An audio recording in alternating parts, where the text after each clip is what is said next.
Okay, so from the feel-good stories of the year to the pain in my gut, pain in the butt.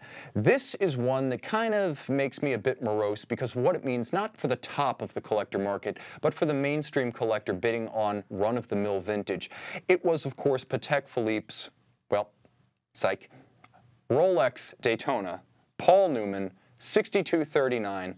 You thought I was going to say Patek Philippe, but this one actually broke Patek's record from less than a year ago for the most money ever spent on a wristwatch. My point, crazy things are happening at the top of the auction market, and it's no longer a matter of cents. The fact that we've now seen the record for the highest price ever paid for a wristwatch broken in the last year, the highest price ever paid for a Rolex broken a couple of times in the last year, the highest price ever paid for a Daytona, naturally by default broken, means we're in something of an asset bubble.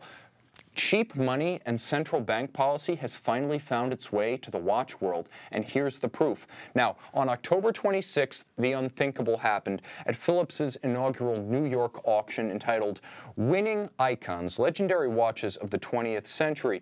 Now, this is a watch that went out for $17,752,500, including the buyer's premium.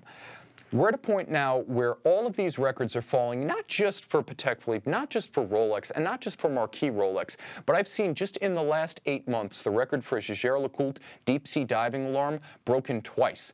The previous highest price ever paid for an Omega Speedmaster was virtually doubled in that period. This is not a good place to be, and I feel that at this point, the top of the market is limited to a couple of high-rolling speculators, fools, and perhaps the smallest contingent involved, committed and dedicated collectors.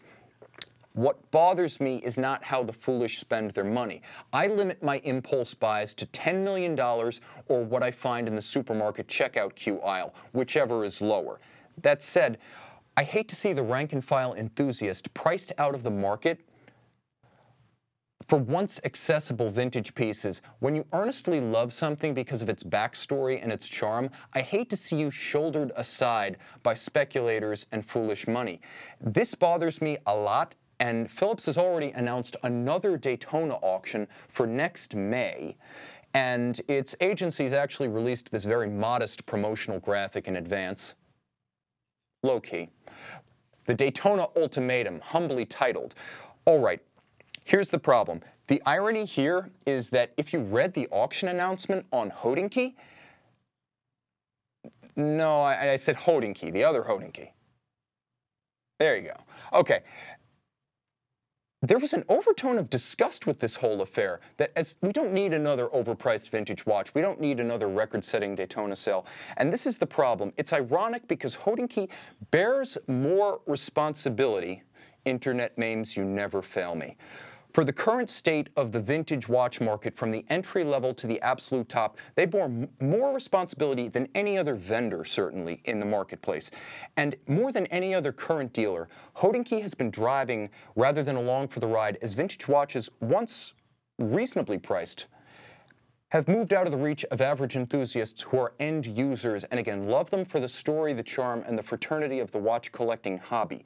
So if you're wondering why that old Heuer Autavia first execution, why that old JLC Geophysic 1958, why your Gallet triple calendar 723 Valjoux chronograph is now priced beyond your reach, remember, there is an old Hebrew proverb that goes something like this. If you create a golem, he will hold you hostage for far more money than that old watch in bad condition is actually worth. I swear, that's been around forever. Old proverb. And topical.